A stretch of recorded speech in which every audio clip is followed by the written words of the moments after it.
പ്രിയ കൂട്ടുകാർക്കും പുതിയൊരു വീഡിയോയിലേക്ക് വീണ്ടും സ്വാഗതം. ഇന്ന് വളരെ ഹെൽത്തി ആയിട്ടുള്ള ഒരു ബ്രേക്ക്ഫാസ്റ്റ് റെസിപ്പിയാണ് കൂട്ടുകാരുമായിട്ട് പങ്കുവയ്ക്കുന്നത്. നമ്മളിത് ആവിയിലാണ് തയ്യാറാക്കി എടുത്തേക്കുന്നത്. നല്ല ടേസ്റ്റിയാണ്. അധികം ഓയിലൊന്നും നമുക്കിതിന് ആവശ്യമില്ല. പെട്ടെന്ന് തന്നെ തയ്യാറാക്കി എടുക്കാനും പറ്റും. വെറും 10 മിനിറ്റ് മാത്രമേ നമുക്ക് ഈ ബ്രേക്ക്ഫാസ്റ്റ് തയ്യാറാക്കി എടുക്കാനായിട്ട് എടുക്കുകയുള്ളൂ. ഇതിൻ്റെ കൂടെ മറ്റു കറികളുടെ ഒന്നും ആവശ്യമില്ല. നല്ല ടേസ്റ്റി ആയിട്ടുള്ള ഒരു ബ്രേക്ക്ഫാസ്റ്റും കൂടിയാണ്. ആവിയിൽ വേവിച്ചെടുക്കുമ്പോൾ നല്ല ഹെൽത്തിയും കൂടിയാണല്ലോ. ഇത് തയ്യാറാക്കുന്ന വിധം നമുക്ക് വേഗത്തിൽ ഒന്ന് കണ്ടിട്ട് വന്നാലോ കൂട്ടുകാരെ.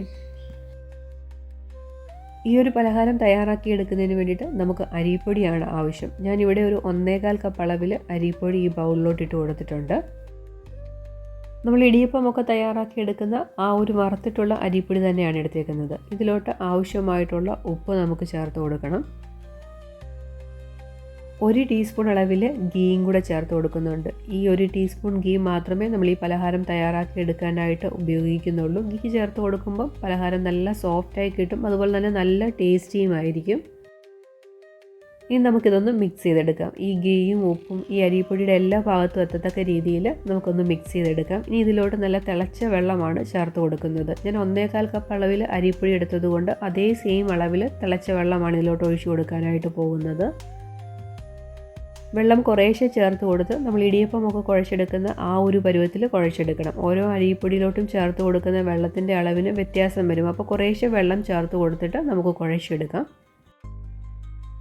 തിളച്ച വെള്ളം ഒഴിച്ചു കൊടുത്ത് സ്പൂൺ കൊണ്ട് ഇതുപോലെ ഒന്ന് കുഴച്ചെടുക്കുക. നമുക്കിനി കൈകൊണ്ട് കുഴച്ചെടുക്കണമെന്നുണ്ടെങ്കിൽ ചെറുതായിട്ടൊന്ന് ചൂടൊക്കെ ഒന്ന് ആറി കൈകൊണ്ട് കുഴയ്ക്കാൻ പറ്റുന്ന ആ ഒരു പരുവത്തിലായി കിട്ടണം. ഞാനപ്പോൾ സ്പൂൺ കൊണ്ട് ഈ ഒരു രീതിയിൽ കുഴച്ച് അടച്ചു മാറ്റി വയ്ക്കുകയാണ്. ആ ഒരു ടൈം കൊണ്ട് നമുക്കിതിനുള്ള ഫില്ലിങ് റെഡിയാക്കി എടുക്കാം.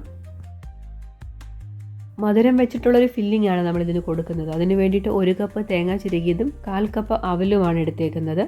ശർക്കരയാണ് മധുരത്തിന് വേണ്ടി നമ്മൾ ചേർത്ത് കൊടുക്കുന്നത്. 2 അച്ച് ശർക്കര ഞാൻ എടുത്തിട്ടുണ്ട്. അതൊന്ന് പൊടിച്ചെടുത്തേക്കുന്നതാണിത്.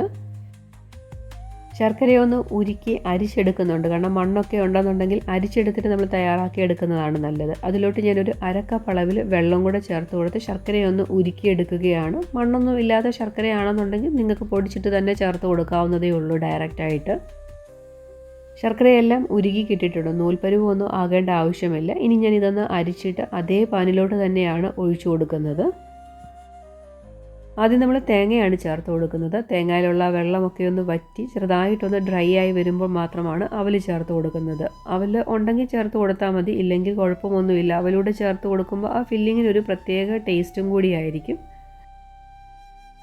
കുട്ടികൾക്ക് വരെ ഇഷ്ടപ്പെടുന്ന നല്ല ടേസ്റ്റി ആയിട്ടുള്ള ഒരു പലഹാരം തന്നെയാണ്. മധുരത്തിൻ്റെ ഒരു ഫില്ലിംഗ് ഒക്കെ കൊടുക്കുന്നത് കൊണ്ട് കുട്ടികൾക്കൊക്കെ വളരെയധികം ഇഷ്ടമാകുകയും ചെയ്യും. തേങ്ങയിലുള്ള വെള്ളമൊക്കെ വറ്റി വന്നപ്പോഴത്തേക്കും ഞാൻ ഇനി അവലും കൂടെ ചേർത്ത് കൊടുക്കുകയാണ്. ഇനി നല്ലതുപോലെ ആ ശർക്കര പാനി ഒന്ന് ഡ്രൈ ആക്കി എടുക്കണം. ഇനി ഫ്ലേവറിന് വേണ്ടിയിട്ട് ഒരു 1/2 ടീസ്പൂൺ അളവിൽ ഏലക്കാപ്പൊടി ചേർത്ത് കൊടുക്കുന്നുണ്ട്. ഏലക്കാപ്പൊടിയൊക്കെ ചേർത്ത് കൊടുക്കുമ്പോൾ ഒരു പ്രത്യേക ടേസ്റ്റാണ്. ഇതുപോലെ ഒന്ന് ഏലക്ക ശർക്കര പാനിയൊക്കെ തേങ്ങയിലും അവലിലും ഒക്കെ പിടിച്ച് നല്ലതുപോലെ ഒന്ന് ഡ്രൈ ആയി കിട്ടണം. ഒത്തിരി അങ്ങ് ഡ്രൈ ആകണ്ട. ഈ ഫില്ലിങ്ങിലോട്ട് നിങ്ങൾക്ക് നട്ട്സൊക്കെ വേണമെന്നുണ്ടെങ്കിൽ ചോപ്പ് ചെയ്ത് ചേർത്ത് കൊടുക്കാവുന്നതാണ്. ഞാനിവിടെ അത് ചേർത്ത് കൊടുത്തിട്ടില്ല. നിങ്ങൾക്ക് അങ്ങനെ ഇടയ്ക്കിടയ്ക്ക് പലഹാരത്തിൻ്റെ കൂടെ കടിക്കാൻ കിട്ടുന്നത് ഇഷ്ടമാണെന്നുണ്ടെങ്കിൽ കുറച്ച് നട്ട്സൊക്കെ ചോപ്പ് ചെയ്ത് ഈ സമയത്ത് തന്നെ ചേർത്ത് കൊടുക്കാം. ഇനി ഇതിൻ്റെ ചൂടാറുന്നതിന് വേണ്ടിയിട്ട് മാറ്റി വയ്ക്കാം നമുക്ക്. ഇനി നമ്മൾ അടച്ചു വെച്ചിരുന്ന അരിപ്പൊടിയുടെ കൂട്ട് നമുക്ക് നല്ലതുപോലെ ഒന്ന് കുഴച്ചെടുക്കണം. ചെറിയ ചൂടുണ്ട് ഈ ഒരു സമയത്തും. കൈകൊണ്ട് നല്ലതുപോലെ കുഴച്ച് ഒന്ന് മയപ്പെടുത്തി എടുക്കണം. നമ്മളിന്ന് തയ്യാറാക്കി എടുക്കുന്ന പലഹാരം നൂലടയാണ്. നൂലപ്പം പോലെയുള്ള ഒരു അടയാണ് തയ്യാറാക്കി എടുക്കുന്നത്. എന്നും നമ്മൾ വാഴയിലയിൽ പരത്തിയല്ലേ ഇലയുടെയൊക്കെ തയ്യാറാക്കി എടുക്കുന്നത്. എന്നാൽ അതിൽ നിന്ന് വ്യത്യസ്തമായ ഒരു രീതിയിലാണ് ഈ ഇലയുടെ നമ്മൾ തയ്യാറാക്കാനായിട്ട് പോകുന്നത്. ഇടിയപ്പം തയ്യാറാക്കി എടുക്കുന്ന ആ സേവനാഴിയിലോട്ടാണ് ഞാൻ ഈ മാവ് എടുത്തു വെച്ചിരിക്കുന്നത്. അതേ സെയിം അച്ചാണ് ഞാൻ എടുത്തേക്കുന്നത്. ഇടിയപ്പമൊക്കെ നമ്മൾ പിഴിഞ്ഞെടുക്കുന്ന ആ സെയിം അച്ചിലോട്ട് തന്നെയാണ് ഈ മാവിൻ്റെ ഫില്ലിങ് വെച്ച് കൊടുക്കുന്നത്. ഇനി വാഴയിലയാണ് എടുത്തേക്കുന്നത്. ഇനി ഇതുപോലെ ചുറ്റിച്ചെടുക്കണം. നമ്മൾ ഇടിയപ്പം എന്ന് പറയുമ്പോൾ വട്ടത്തിൽ ചുറ്റിച്ചെടുക്കുകയാണല്ലോ ചെയ്യുന്നത്. ഇത് ഇതുപോലെ നീളത്തിലാണ് ചുറ്റിച്ചെടുക്കുന്നത്. നമ്മൾ ഇലയപ്പം തയ്യാറാക്കി എടുക്കുന്നത് പോലെ നീളത്തിൽ ഇങ്ങനെ ചുറ്റിച്ചെടുത്താൽ മതി. വളരെ ഈസി അല്ലേ. നല്ല കനം കുറച്ചിട്ടുള്ള അട നമുക്ക് ഈ ഒരു രീതി തയ്യാറാക്കി എടുക്കാനായിട്ട് പറ്റുന്നതാണ്. ഇതിൻ്റെ നടുവിലോട്ട് നമ്മൾ എടുത്ത് വെച്ചിരിക്കുന്ന ഫില്ലിങ് വെച്ച് കൊടുക്കാം. എത്രത്തോളം ഫില്ലിങ് നമുക്ക് വെച്ച് കൊടുക്കണോ അത്രത്തോളം ഫില്ലിങ് വെച്ച് കൊടുക്കാവുന്നതാണ്. വായിലിട്ടാൽ അലിഞ്ഞു പോകുന്ന അത്രയ്ക്ക് സോഫ്റ്റ് ആയിട്ടുള്ള ഒരു ഇലയുടെ തന്നെയാണ് ഈ തയ്യാറാക്കി എടുത്തേക്കുന്നത്. ഇനി നമുക്ക് ചെറുതായിട്ടൊന്ന് ഫോൾഡ് ചെയ്തെടുക്കണം.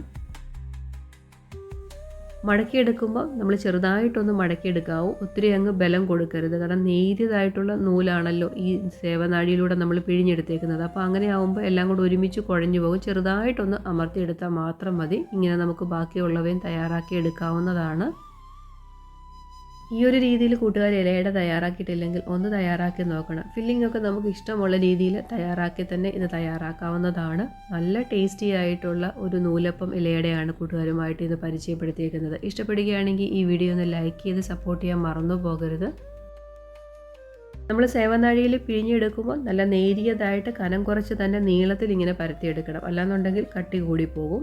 ഇനി നമുക്കിതൊന്ന് സ്റ്റീം കൊള്ളിച്ചെടുക്കേണ്ട ആവശ്യം മാത്രമേ ഉള്ളൂ. പെട്ടെന്ന് തന്നെ ആവി കൊണ്ട് വെന്ത് വരികയും ചെയ്യും. ഒരു 10-15 മിനിറ്റിനുള്ളിൽ തന്നെ നമുക്കിത് തയ്യാറാക്കി എടുക്കാൻ പറ്റും.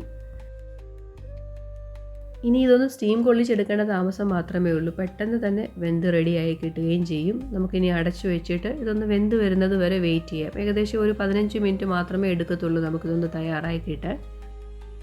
വായിലിട്ടാൽ അലിഞ്ഞു പോകുന്ന നമ്മുടെ നൂലട ഇവിടെ റെഡി ആയിട്ടുണ്ട്. ചൂട് ചായക്കൊപ്പം സെർവ് ചെയ്യാനായിട്ട് വളരെ കിടു കോമ്പിനേഷൻ തന്നെയാണ്. ബ്രേക്ക്ഫാസ്റ്റായിട്ട് സെർവ് ചെയ്യണമെങ്കിൽ നമുക്ക് എളുപ്പത്തിൽ തന്നെ തയ്യാറാക്കി എടുക്കാം. മറ്റ് കറികളുടെ ആവശ്യമൊന്നുമില്ല ഇതുപോലെ ഒന്ന് തയ്യാറാക്കിയാൽ. നല്ല സോഫ്റ്റ് ആയിട്ടാണ് ഇരിക്കുന്നത് കൊണ്ട് ചൂടോടുകൂടി നോർത്ത് കഴിഞ്ഞാൽ ഇതിലെല്ലാം ഒട്ടിപ്പിടിച്ച പോലെ ഇരിക്കും. നല്ലതുപോലെ ചൂടാറി കഴിഞ്ഞാൽ നമുക്ക് ഇതുപോലെ ഈസി ആയിട്ട് തന്നെ ഇലയിൽ നിന്ന് വിടർത്തെടുക്കാനായിട്ട് പറ്റുന്നതാണ്. അപ്പോൾ കൂട്ടുകാർക്ക് ഈ ഒരു വീഡിയോ ഇഷ്ടമായിട്ടുണ്ടെങ്കിൽ നിങ്ങളുടെ ഫ്രണ്ട്സിനും റിലേറ്റീവ്സിനും കൂടെ ഒന്ന് ഷെയർ ചെയ്ത് ഈ കുഞ്ഞു ചാനലൊരു സപ്പോർട്ടും കൂടെ തരാനായിട്ട് മറന്നു പോകരുത്. ഇന്നത്തെ ഈ കുഞ്ഞു വീഡിയോ ഞാൻ ഇവിടെ കൊണ്ട് അവസാനിപ്പിക്കുകയാണ്. അടുത്ത ദിവസം നല്ലൊരു റെസിപ്പിയായിട്ട് വളരെ പെട്ടെന്ന് തന്നെ ഞാൻ കൂട്ടുകാരുടെ ഇടയിലേക്ക് എത്തുന്നതാണ്. Thanks for watching.